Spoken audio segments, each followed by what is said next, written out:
En Acción Legal tendremos al maestro Carlos Salas Silva, maestro investigador y catedrático de la Facultad de Derecho y Criminología y de Ciencias Políticas de nuestra máxima casa de estudios. El tema a 22 años del Tratado de Libre Comercio, el TLC. Va a estar bueno este programa.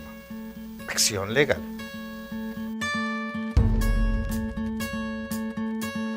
El Tratado de Libre Comercio es un acuerdo entre dos o más países cuyo objetivo principal es establecer reglas comunes para normar la relación comercial entre ellos. Son instrumentos bilaterales o multilaterales de política exterior que los países utilizan para consolidar y ampliar el acceso a sus productos, así como establecer mecanismos de cooperación entre las partes contratantes. Los tratados de libre comercio son importantes porque se constituyen en un medio eficaz para garantizar el acceso a nuestros productos a los mercados externos.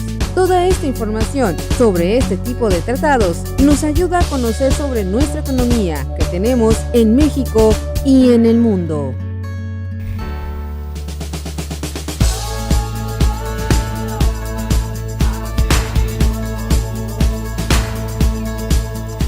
Como cada semana, una cita contigo. Esto es Acción Legal, un programa de análisis y diálogo. El tema de hoy, a 22 años del TLC, del Tratado de Libre Comercio. Y para ello hemos invitado al maestro Carlos Agustín Salas Silva. Él es maestro de la Facultad de Derecho, maestro investigador y también de la Facultad de Ciencias Políticas. Mi querido maestro Carlos Salas, ¿cómo está? Buenas tardes, doctor Steele. Gracias por la invitación. Pues quiero decirles que el maestro Carlos Salas es una persona que yo aprecio mucho, es uno de los fundadores de la maestría de métodos alternos de solución de controversias, es nuestro sensei de todos aquellos que empezamos en esta aventura de los mecanismos de alternos. Y bueno, él se ha destacado en todos estos años de ser un impulsor de la mediación, de la conciliación y el arbitraje. Es miembro del Consejo Consultivo del Colegio de Abogados, del Colegio del American Texas Bar, y pues es fundador de la Comisión de Arbitraje Estatal de Arbitraje Médico, y pues tantos nombramientos como miembro que tiene mi querido Carlos, que nos acabaríamos el tiempo y mucho más. Claro. Sí, ¿Cuánto tiempo en la cátedra? Hasta ahorita 42 años. Y de métodos alternos desde 1994. Que fue cuando empezaron ustedes. Cuando se iniciaron los movimientos aquí en Nuevo León para la reincorporación en el Código de Procedimientos Civiles, la figura del arbitraje. Es interesante establecer una línea de tiempo, porque la gran mayoría de los estudiantes de Derecho, la gran mayoría de los abogados que han egresado, no tienen este concepto del por qué Nuevo León, ahorita, doctor, y perdone el halago, nuestra escuela es la pionera, la número 1 en el desarrollo de estos mecanismos, porque fue la que tomó el reto ya hace 20 y tantos años. Y tú como primer coordinador de la maestría de métodos alternos, tanto a nivel nacional como Latinoamérica. Hace 17 años se inicia este reto en la administración del licenciado Elio Ayala Villarreal. En la línea del tiempo, quienes estudiamos hasta 1976, hasta 1995, nuestro código supletorio carecía de la figura del arbitraje. ¿Y por qué carecía de la figura del arbitraje? Porque en 1973 la legislación determinó eliminarlo, cuando venía del Código del 35 y cuando venía también de nuestra Constitución local de 1924, una figura que viene a desarrollar la visión de un mecanismo alterno por las inversiones extranjeras aquí en nuestro país, los franceses, los alemanes, los italianos, que vinieron con Porfirio Díaz, muy avanzado para su tiempo. Es decir, esta no es una figura nueva, no estamos inventando el hilo negro. Pero ¿qué es lo que sucede? En 1973 la legislación decide acabar con un solo capítulo y en 3 líneas determina quitarlo. ¿Cuál fue el reto que nos tomamos un grupo de investigadores para reincorporar esta figura, el TLC. ¿Por qué razones? Porque de 1973, del 16 de enero de 1973 al 16 de enero de 1996, no teníamos la figura supletoria del arbitraje. Nuestros vecinos norteamericanos habían establecido ya en el TLC los mecanismos alternos y teníamos las reformas que se habían dado en el 93 en el Código de Comercio con respecto a la figura del arbitraje. Esto trajo como resultado, primero, que Nuevo León estuvo a la vanguardia porque incorpora otra vez un capítulo completo del arbitraje. Este capítulo es tomado de la ley modelo de UNCITRAL a fin de que fuera uniforme conforme a las necesidades que en su momento el TLC estaba pidiendo. ¿Por qué razones? Porque dentro de los 3 países se establecieron los mecanismos alternos de solución de controversias, fundamentalmente la mediación, la conciliación y la figura del arbitraje. Hoy por hoy, capítulo 19, tema muy discutido en la renegociación del TLC. Es increíble que a este tiempo se esté discutiendo. ¿Qué pasa con la renegociación del TLC durante todo este tiempo? Primero, México invierte, México exporta, México desarrolla tecnología, México logra avanzar a estar a los primeros niveles dentro de la producción comercial y a entendernos con nuestros vecinos norteamericanos y con nuestros vecinos canadienses. El sumario de objetivos que envió el 17 de julio de este año a nuestro país, a nuestro señor secretario, al doctor Luis Alfonso Guajardo, claramente dice ahí, eliminación del capítulo 19, y eso de pronto hace y trastorna por completo el tratado. ¿Por qué razones? Porque, como usted lo sabe, usted estaba allá, el litigio tanto en Estados Unidos como en Canadá son sumamente costosos, y el sujetarnos a una legislación diferente, a un lex fori diferente, nos traería desventajas desde el punto de vista económico y traeríamos como consecuencia costos muy elevados. La Cámara de Comercio, la CCI que se crea en 1936, la Convención de Viena, la Ley Modelo, la Convención de Nueva York, Panamá, etcétera, todos estos instrumentos han sido instrumentos para darle certeza, certidumbre, seriedad, transparencia y seguridad a cualquier controversia que surja de un contrato internacional. Comerciales. Nos vamos a un corte, mi querido Carlos. Claro que sí. Me está pidiendo mi productora y continuamos con la acción legal. Tenemos en el estudio al maestro Carlos Salas. No le cambie. Esto es Acción Legal. Continuamos. Más adelante Dentro en de la Acción Cámara Legal. Nacional de Empresas de Consultoría, desarrolla los primeros programas para los corredores públicos en su participación como árbitros.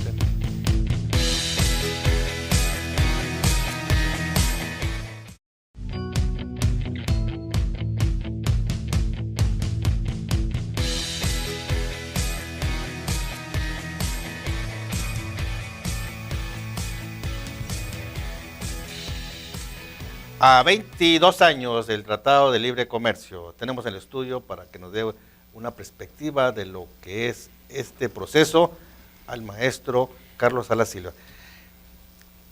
Maestro Carlos, ahorita antes de entrar nuevamente al tema, el gremio de mecanismos alternos está de luto, ¿no? Sí, porque claro. Creo que hay un precursor. Sí, claro, y es justo reconocer a un gran hombre, al ingeniero Joel Víctor González Flores, que fue un impulsor de los mecanismos alternos en el estado de Nuevo León en sus principios. Desarrolla los primeros programas de capacitación dentro de la Cámara Nacional de Empresas de Consultoría, desarrolla los primeros programas para los corredores públicos en su participación como árbitros en las controversias, e impulsa tremendamente esto. Él era un alma justa, una persona que confiaba en los mecanismos y que sabía que los costos en los procesos judiciales, pues todos sabemos cuándo comienza un juicio, pero nunca cuándo termina. Hace poco fallece, pero dejó sembrada la semilla del desarrollo con los colegios de evaluadores, con los corredores, y ha sido un personaje, como muchos personajes aquí, han tenido fe, ha creado en los mecanismos alternos, y es justo reconocerlo. Ya ha sido galardonado, ¿no? Ya ha sido galardonado, sí, claro, él fue el primer receptor de la medalla del Colegio de Mediadores del Estado de Nuevo León por el impulso a los mecanismos y a la justicia de paz. Ahora justicia de paz y justicia restaurativa con las modificaciones constitucionales y con el nuevo proceso penal acusatorio, en donde ahora nos encontramos con los acuerdos reparatorios, y no solamente en materia penal, ya también en materia fiscal, con los acuerdos conclusivos con la Secretaría de Hacienda, que es alguien con la cual no queremos tener muchos conflictos, ¿no? Bueno, pues hay una solución, gracias a los mecanismos alternos.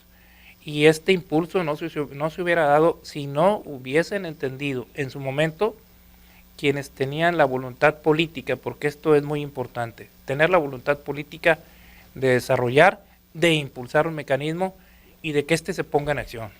Y qué tristeza de tantos precursores que ha habido, como Joel, como tú, como otras personas, en el que cómo ven con tristeza que cómo se desvanece el Tratado de Libre Comercio en el capítulo 19, que habla de la figura de los mecanismos alternos. Sí, claro, ¿no? Y no solamente esto, sino que, por ejemplo, el capítulo 11 y el capítulo 20, que también hablan sobre mecanismos alternos, el 11 en materia de inversión, México inaugura ese capítulo con un caso de inversión muy fuerte en Guadalcázar, San Luis Potosí, dentro de la jurisprudencia en materia de desarrollo y del arbitraje.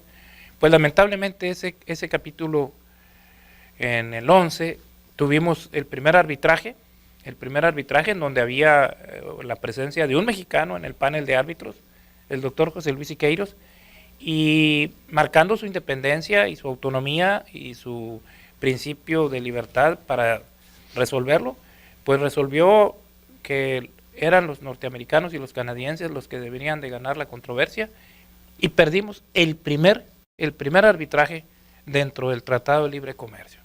Fue un arbitraje muy largo, muy extenso, en donde una inversión en Guadalcázar, San Luis Potosí, es lamentablemente suspendida ya posteriormente a que se había hecho la inversión, y lo perdimos. ¿Cuánto hubiera costado un procedimiento de 4, 5 o 6 años en Estados Unidos o en Canadá? Miles de millones de dólares.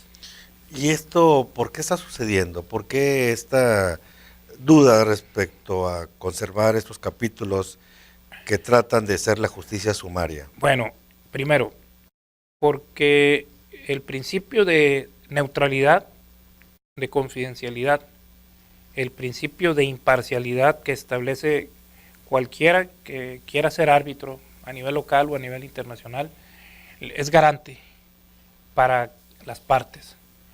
¿Qué significa esto?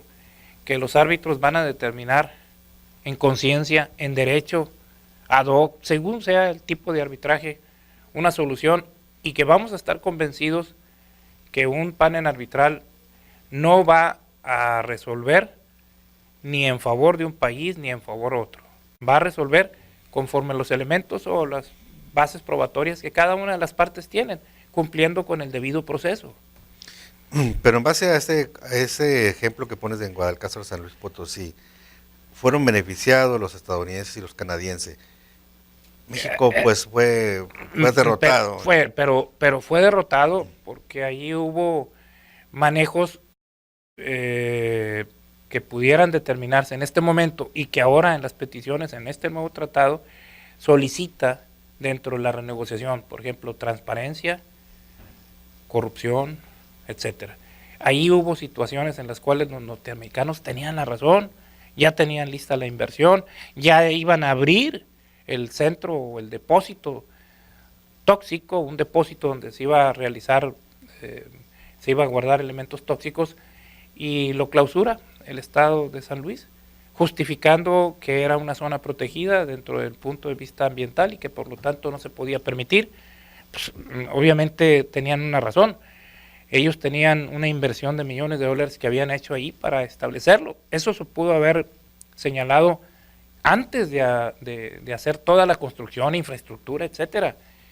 En un juicio, ¿cuántos millones de dólares? En un juicio en donde si se va a Nueva York o si se va a Canadá, $5,000 la hora, ¿cuánto le hubiera costado? Ahora, si San Luis Potosí no cumple con esto, en el capítulo 11, hay pérdida de los beneficios para el Estado que no cumpla con un acuerdo, con un principio arbitral, un laudo arbitral, y entonces es peor todavía para el país perdiente, para el que pierde, ¿no? Entonces, eso nos trajo como experiencias, pero ha habido otros arbitrajes en los cuales México ha ganado y ha demostrado tener la capacidad de enfrentar a gente que pues quiere buscar que sean los expertos los que lo determinen, que no hay una mala fe, sino que existe una controversia que surge como en cualquier relación, en cualquier contrato. Muy bien. Para aquellos que no están muy familiarizados con el tema, cuando hablamos del arbitraje, es la justicia privada, es la renuncia a la jurisdicción de jueces, administrado por árbitros, jueces privados. No le cambie, estamos con el maestro Carlos Salas Silva, a 22 años del Tratado de Libre Comercio. No le cambie, este programa está muy bueno. Acción Legal. Más adelante en Acción Legal. Ejecución, porque pues obviamente Venezuela ahorita lamentablemente está pasando bajo un proceso muy difícil de justicia.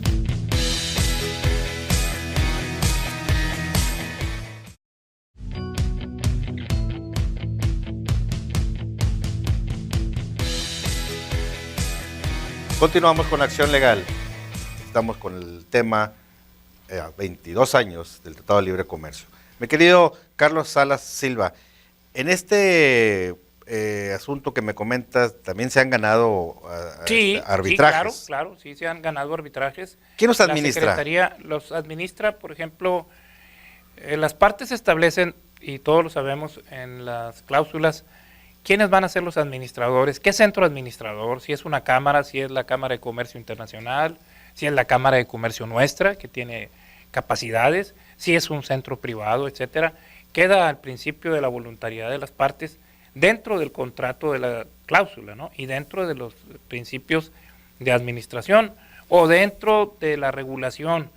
Ahorita, por ejemplo, lamentablemente, empresas regiomontanas ganaron laudos arbitrales con Venezuela y lamentablemente no pueden ejecutar estos arbitrajes porque Venezuela ha tomado una actitud de rechazar estos arbitrajes ya ganados en Venezuela, lo que trae su práctica o su nula ejecución, porque pues obviamente Venezuela ahorita lamentablemente está pasando bajo un proceso muy difícil de justicia, de constitucionalidad. Y la importancia del arbitraje es que se hicieron las leyes modelo, se hicieron las leyes uniformes para que los estados parte, los estados signatarios, no se reserven y no rechacen el proceso luego de homologación y de ejecución a sentencia, el laudo que dictan los árbitros designados por las partes. Entonces, aquí este es uno de los aspectos en los cuales si el Estado se convierte en una circunstancia de guerra o en una circunstancia de violencia, pues prácticamente es imposible poder ejecutar un laudo aunque lo tengamos ganado. Pero esa es una situación. En cualquier contexto, ¿no? En cualquier contexto, sí, claro. Tenemos Venezuela en puerta, ¿no? En puerta, sí, claro. Pero claro. aún así, si fuera una sentencia de un juez, pues tampoco sería... No, pues el juez no lo va a ejecutar.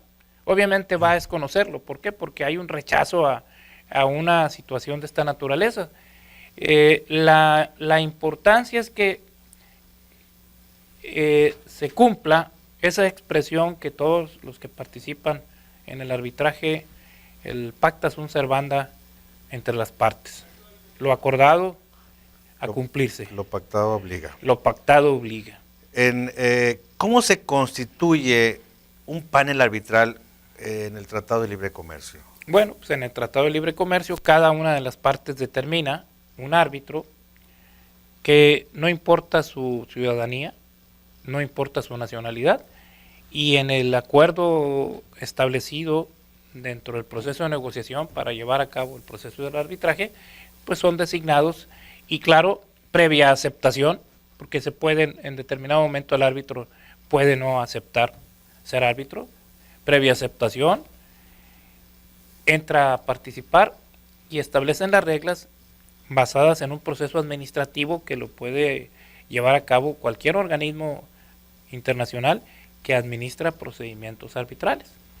Ahorita yo creo que el tema difícil y que no quisiéramos ser agoreros de lo negativo es el riesgo fundamental de que se levante de la mesa Estados Unidos y que diga no voy a seguir con el Tratado de Libre Comercio, como lo dijo ayer o antier el presidente de Estados Unidos. En Twitter. Sí, en un Twitter, ¿verdad? O sea, ¿dónde se quedan los aspectos de formalidad, de seriedad, que tanto ha sido o se ha trabajado para complementar los procedimientos de arbitrajes? Entonces, corremos el riesgo, pero yo pienso también, por otro lado, que no debemos de tener temor. Al final de cuentas, están otros países con los cuales tenemos comercio, tenemos desarrollo, y aceptan la figura del arbitraje para solucionar las controversias. Y solamente ese capítulo de los mecanismos alternos es el que está detenido. El 19 es el que están peleando porque en el 19 está la discusión del famoso dumping, ¿verdad? Y pues todos sabemos que en este tipo de triquiñuelas a veces en materia de comercio, pues hay monopolios que utilizan el dumping para beneficiarse. Las razones del por qué, pues solamente esto estará en la mente de los negociadores del por qué, la realidad. No es beneficioso. La gran mayoría de las teorías y la gran mayoría de los modelos de la figura del arbitraje establecen que es un mecanismo seguro o certero. No se deja al libre albedrío de alguien o a la falta de decisión o a la inclinación que pudiera tener un juez en determinado momento por su nacionalidad, ¿no?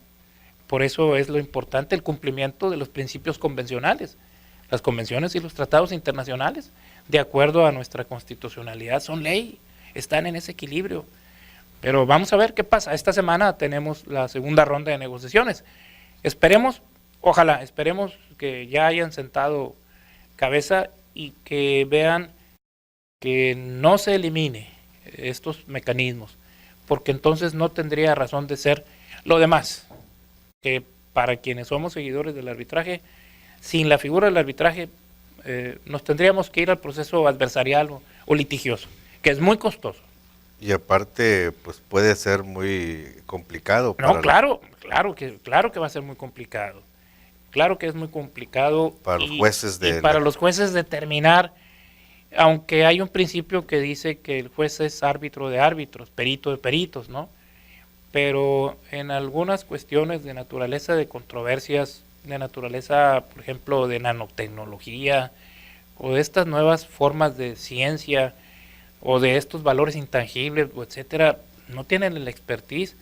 ¿Y a quién necesitamos en un arbitraje? Al que tenga el expertise.